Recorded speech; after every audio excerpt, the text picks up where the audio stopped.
السلام علیکم ورحمۃ اللہ. ایک مرتبہ پھر آپ کو رحمان رمضان ٹرانسمیشن اور شہر رمضان میں خوش آمدید کہتا ہوں افطار عامر کے ساتھ. اور اس وقت ناظرین کرام ہم ایک ایسے مہمان کو یہاں پر بلا رہے ہیں جن کو آپ نے آج سحر میں بھی پروگرام ان کا آپ نے دیکھا، بلکہ کل سحر میں دیکھا تھا. اور آپ نے یہ دیکھا ہوگا کہ ہمارا ایک پروگرام ہے جو بہت معروف پروگرام ہے، لیکن ہم یہ کہتے ہیں کہ نیکی چھوٹی یا بڑی نہیں ہوتی، نیکی صرف نیکی ہوتی ہے. چھوٹی نیکی نہیں کہی جاتی، نیکی تو صرف نیکی ہوتی ہے. سوال ضرور چھوٹا اور بڑا ہو سکتا ہے، لیکن نیکی چھوٹی یا بڑی نہیں ہوتی. اس نیکی پروگرام میں کلثوم بی بی آئی تھیں اور ان کے شوہر نے ان کے چہرے پر تیزاب پھینک دیا تھا. جیسے کہ ابھی مسرت مصباح صاحبہ بھی یہاں پر موجود ہیں ان خواتین کے ساتھ کہ جن کے چہروں پر تیزاب پھینک دیے جاتے ہیں. میں کلثوم بی بی سے گزارش کروں گا کہ وہ تشریف لائیں ہمارے پاس یہاں پر، اور ہم محمودہ سلطانہ فاؤنڈیشن ٹرسٹ کی طرف سے کچھ ان کی خدمت کرنا چاہتے ہیں. آئیے آئیے پلیز، میرا ہاتھ تھام لیجیے. آئیے آئیے آئیے. ناظرین کرام، یہ شہر و مواسات ہے اور ہم سب کو چاہیے کہ رمضان میں ایک دوسرے کی مدد کریں. پہلی سیڑھی ہے، پہلی سیڑھی جی، دوسری سیڑھی ہے، دوسری سیڑھی ہے، اور اب تیسری سیڑھی ہے. آئیے بالکل آئیے. آپ، مجھے معلوم ہے کہ آپ کو دکھائی نہیں دے رہا ہے، آپ کے ساتھ ظلم ہوا ہے، لیکن ہم سب آپ کو دیکھ رہے ہیں اور ہم سب آپ سے بہت عقیدت رکھتے ہیں، پیار رکھتے ہیں. ایک سیڑھی ہے، سیڑھی ہے، اس پہ چلیں. بالکل آئیے آئیے. یہ ہیرا نے آپ کو اس وقت تھاما ہوا ہے، یہ مانی ہے یہاں پر بیٹھے ہیں. ہیرا میری جگہ پر ان کو آپ اگر بٹھا دیں. تو آپ بیٹھے ہیں. نہیں میں تو کھڑا ہوں، آپ بٹھا دیں. ناظرین کرام، یہ جو شہر و مواسات ہے، ایک دوسرے کا دکھ درد بانٹنا، ایک دوسرے کے ساتھ محبت کرنا، پیار کرنا. اور یہ خاتون، اس عورت کا کیا قصور تھا کہ اس کے شوہر نے ان کے چہرے پر تیزاب پھینک دیا؟ میں ان سے پوچھوں گا کلثوم بی بی سے، اگر مختصر ہمیں تھوڑا سا کچھ بتا دیں. جی السلام علیکم. وعلیکم السلام. کیا ہوا تھا آپ کے ساتھ؟ جیسے میں نے آپ کو بتایا تھا پہلے، یہ چھوٹی سی نیکی میں جی، تو مطلب اسی رمضان کے مہینے میں چاند رات میں میرے ساتھ یہ واقعہ ہوا. جب 3 سال ہو گئے اس واقعے کو. چاند رات پر آپ کے چہرے پہ تیزاب پھینک دیا؟ جی. کیا کسی جھگڑے کی بات؟ جی، بس نشہ کرتے تھے، شراب پیتے تھے، بس ہر وقت لڑائی جھگڑا کرتے رہتے تھے، بچوں کو مارتے پیٹتے تھے. اسی بات پر بس لڑائی جھگڑا. جب بھی مجھے دھمکی دیتا تھا کہ میں تمہارے پر تیزاب پھینکوں گا، میں یہ سمجھتی تھی کہ وہ مذاق میں بول رہا ہے یا ایسے کر نہیں سکتا، لیکن مجھے کیا پتا وہ کر گزر جائے گا میرے ساتھ. مانی کچھ کہیں گے آپ؟ میں کیا کہوں، ایسے شفاق دل آدمی. دیکھیں، یہ معاشرے میں جب اس طرح کی چیزیں ہوتی ہیں تو میں شروع میں آپ سے پہلے بولا تھا، جہاں پہ جسٹس نہیں ہوتا، جہاں کوئی قانون نہیں ہوتا، وہاں پھر ایسی چیزیں جنم لیتی ہیں. ایسے بے شمار کیسز آتے ہیں. میں ٹیلی ویژن پہ بھی دیکھتا ہوں اور مجھ سے دیکھا نہیں جاتا. آج سامنے یہ بیٹھی نہیں ہے، میں نے بے شمار شروع اس طرح کی کیے بھی ہیں، گیا بھی ہوں. لیکن سمجھو قانون سخت ہونا چاہیے سر اس ملک کا. جب تک وہ قانون نہیں ہوگا نا، سختی نہیں ہوگی. اسلام میں، ہمارے مذہب میں سزائیں ہیں، اور جو صحیح سزائیں ہیں وہ ہمارے مذہب میں ہی ہیں، اسلام میں. اگر وہ صحیح سزائیں لوگوں کو ملنی شروع ہو جائیں تو ہمیں یہ کچھ سوچے بھی نہ اس طرح کرنے کا، کسی کے دماغ میں بات بھی نہ آئے گی. پھر آپ بھی کچھ آپ دیدہ ہیں؟ بالکل، میں تو بہت شوق یہاں بیٹھی ہوں، مجھے بالکل سمجھ نہیں آ رہا. مگر یہ کہ میں یہ بولوں گی کہ میرے خیال سے تو ہم جو شوز کر رہے ہوتے تھے بڑے بڑے، ہم ناچ گانے اور یہ ساری چیزوں پہ ہمارا دماغ زیادہ چل رہا ہوتا ہے جسٹ بیکاز آف ریٹنگ. میں کہتی ہوں ہم ایسے پلیٹ فارم میں بیٹھے ہیں کہ جہاں ہم ایسی عورتوں کو ایجوکیٹ کر سکتے ہیں کہ آپ کوئی اسٹیپ لیں. اگر آپ کا خاوند ایسا نہیں، ضروری نہیں آپ اس سے پٹتی رہیں، آپ اسے مار کھاتی رہیں اپنے بچوں کے لیے. میں کہتی ہوں دیکھیں، عورت کا پہلا حق ہے کہ وہ اپنا اسٹیپ لے سکتی ہے، وہ خلا لے سکتی ہے سب سے بڑی. مگر کیونکہ ہماری معاشرہ ایسا ہے کہ آس پاس کے لوگ اتنا آپ کو پریشان کر دیں گے، دیکھو خلا لے لو گی تو تم فلاں آدمی کے ساتھ، لوگ باتیں بتائیں گے، فلاں آپ بچے بڑے ہوں گے تو ان پہ الزام لگیں گے، ماں بھاگ گئی، فلاں ہوں گے. مگر میں کہتی ہوں نہیں، جب آپ کو ایسا لگ رہا ہے کہ واقعی آپ کا شوہر ایسا ہے، آپ پہلی فرصت میں اس سے علیحدگی آپ کو اختیار کر لینی چاہیے. مطلب اب وہ جو شخص ہے، ابھی بھی آپ اس کے ساتھ رہتی ہیں؟ نہیں، میں الگ رہتی ہوں اپنے بچوں کے ساتھ. بچے کتنے ہیں آپ کے؟ 6 بچے، 4 لڑکے ہیں، 2 لڑکی ہیں. کام کرتے ہیں کچھ؟ نہیں، ایک بچہ تو رکشا چلاتے ہیں، ہاں، اور ایک وائرنگ وغیرہ اس کا کام کرتے ہیں. 4 چھوٹے ہیں. لڑکی میری سب سے چھوٹی 6 سال کی ہے.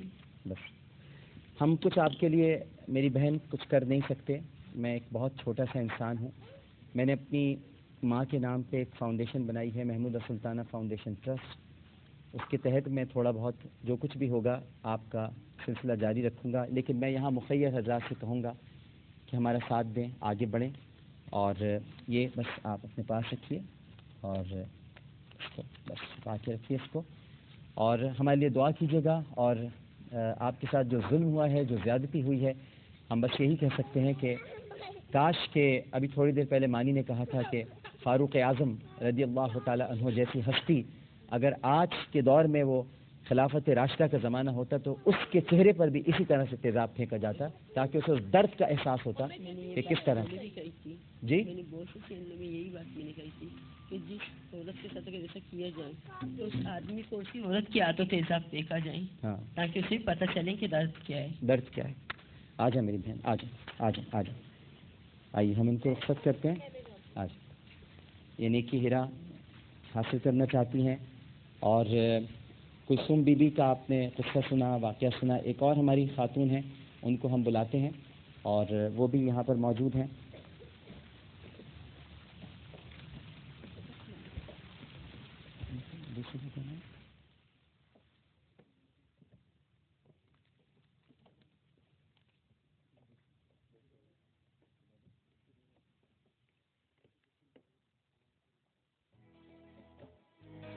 بہت بہت شکریہ آپ کا, آپ اس طرح سے کر رہے ہیں, اللہ تعالیٰ اس کا اجر دے گا. اور ناظرین کرام, میں تھوڑی دیر بعد آپ کو ایک اور بات بتاؤں گا. آپ زبیدہ, آپ کیسی ہیں؟ آپ ٹھیک ہیں؟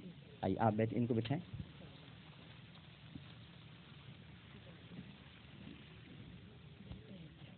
آئیے زبیدہ آپ میرے ساتھ, آئیے آئیے آئیے آئیے. بسم اللہ. میں تو آپ کے بچوں کی طرح ہوں. بیٹا آئیے آئیے آئیے آئیے. بیٹا تو نہیں ہے, بیٹا ہوں آپ کا, بالکل بیٹا ہوں. ناظرین کرام, آپ کو ایک اور چیز میں یہاں پر, بلکہ اسی وقت میں ہمارے پروڈیوسر سے کہوں گا ذرا, مجھے آج ایک بڑا درد ہوا. آپ ان کو لے کے جائیے, ان کو اسٹیج پہ بٹھائیں. اور میں مانی اور ہیرا کو ایک بات بتانا چاہوں گا. آج میں صبح گڈ مارننگ پاکستان میں گیا تھا. ہمارا مارننگ شو ہوتا ہے اور اسے ندا یاسر کرتی ہیں. اتفاق کی بات تھی کہ مجھے اس میں ہر جمعرات کو جانا ہے. آج میں وہاں پر گیا تو بہت سارے لوگ تھے, کچھ پڑوسیوں کے جھگڑے تھے, ان کو سمجھایا اور وہ جھگڑے ختم کرائے. لیکن وہاں جا کر مجھے ندا نے بتایا کہ ایک ایسی فیملی آئی ہوئی ہے جن کا بچہ 18 برس سے بھارت کی قید میں ہے. یہ مچھیرے ہیں. مچھیرے کبھی کبھی بھٹک جاتے ہیں سمندر میں, آگے نکل جاتے ہیں. مسرت صاحبہ ان کو بتائیے گا, یہ یونیسیف سے آئی ہیں تاکہ سمجھتی رہیں ہماری بات کو, کہ مچھیرے کبھی کبھی بھٹک جاتے ہیں, سمندری حدود سے آگے نکل جاتے ہیں, بھارت کی طرف چلے گئے, لیکن 18 برس سے وہ بچہ مل نہیں پا رہا. وزارت خارجہ ناکام ہے, ہمارے ملک کی وزارت خارجہ ناکام ہے. ہم امن کی آشا کی مہم تو بڑی چلاتے ہیں. کاہے کی امن کی آشا, جب ہمارے لوگ بھارت میں 18 برس سے, سوچئے یہ بچی 3 ماہ کی تھی جب اس کا بیٹا اٹھنا, 3 مہینے کی تھی جب اس کا باپ 18 برس سے غائب ہے, اور یہ ہے وہ بچی. اس کو نہیں پتا کہ اس کا باپ کہاں ہے. یہ اتنی بڑی ہو گئی, اس نے اپنے باپ کو 3 ماہ کی عمر میں دیکھا تھا, اور اب اس کا کچھ پتہ نہیں. آپ بیٹھو بیٹا. اور یہ پڑوسی ہیں جنہوں نے ان کو پالا رکھا اپنے گھر میں, اپنوں نے نہیں رکھا, اس پڑوسی نے رکھا. اور آج میں نے جب ان کو دیکھا, یہ تو سب باتیں اپنی جگہ پر ہیں, درد کی باتیں ہیں, لیکن جو مجھے تکلیف ہوئی کہ جب یہ ہمارے شو میں آئے, یعنی گڈ مارننگ پاکستان میں, تو ان کی چپلیں نہیں تھیں.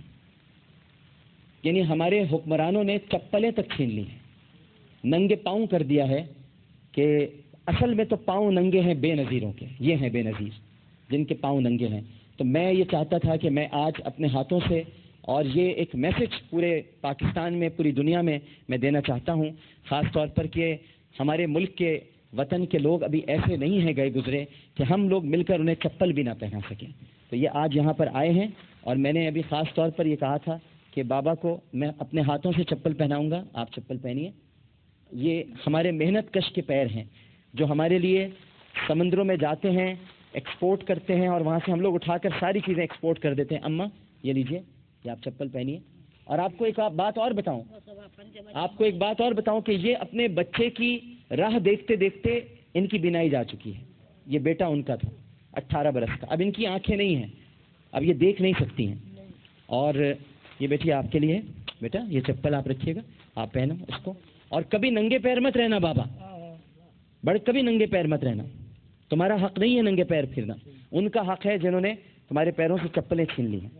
اور ہماری طرف سے محمودہ سلطانہ فاؤنڈیشن ٹرسٹ کی طرف سے ہم آپ کے لیے تھوڑا سا بس یہ جو کچھ کر سکتے ہیں, لیکن ہم اور بھی اپیل کریں گے, گزارش کریں گے سب لوگوں سے کہ آپ کی مدد کریں. مجھے معلوم ہے کہ کتنا مشکل ہے اس گھر کا چلنا اور کیسے یہ سب کچھ ہوگا, لیکن بہرحال ہم سب کو مل کر کرنا ہے. یہ نیکیوں کا مہینہ ہے, نیکیوں کی بات ہے, اور بس بڑا درد کی بات ہے. میں ایک چھوٹا سا وقفہ لیتا ہوں اور وقفے کے بعد دوبارہ حاضر ہوں گے اور زبیدہ آپس سے تھوڑی سی بات کریں گے. ہمیں یقین ہے کہ آپ سب لوگ ہمارے ساتھ ہی رہیں گے. السلام علیکم ورحمۃ اللہ.